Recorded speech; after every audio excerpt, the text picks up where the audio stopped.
לגבי חברת רכבת ישראל, רכבת ישראל נמצאת בתנופת פיתוח מרשימה בעשור האחרון, בו נוספו קווים רבים ונסיעות רבות. למרות תנופת הפיתוח של הקווים, חברת רכבת ישראל נמצאת בפער גדול בתחום הציוד הנייד, קרי הקרונות והקטרים. בהתאם לתנופת הפיתוח יש עלייה מדי שנה במספר המשתמשים בשירותי חברת רכבת ישראל, ומבססים את חשיבותה במערך התחבורה הציבורית.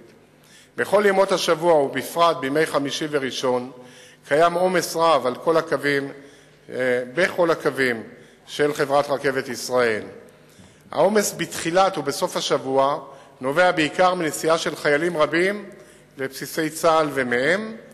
בשל העומס הרב פנתה חברת רכבת ישראל לצה"ל בבקשה לאחר את הגעת החיילים לבסיסיהם בימי ראשון ובכך להקל על העומס הרב.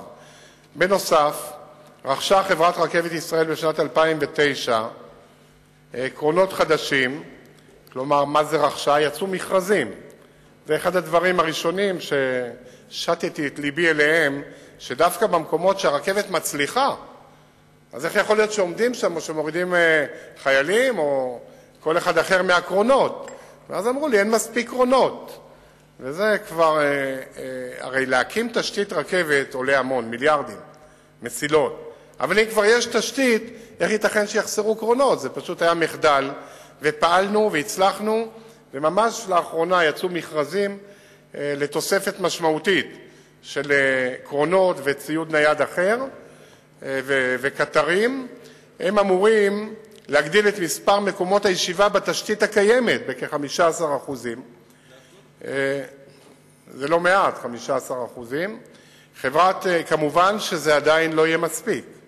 חברת רכבת ישראל מפרסמת, כמו שאמרתי, בימים אלה מכרז לרכישת קרונות נוספים, שישפרו את השירות הניתן לנוסע ויהפכו אותו מהעומס הרב בקרונות.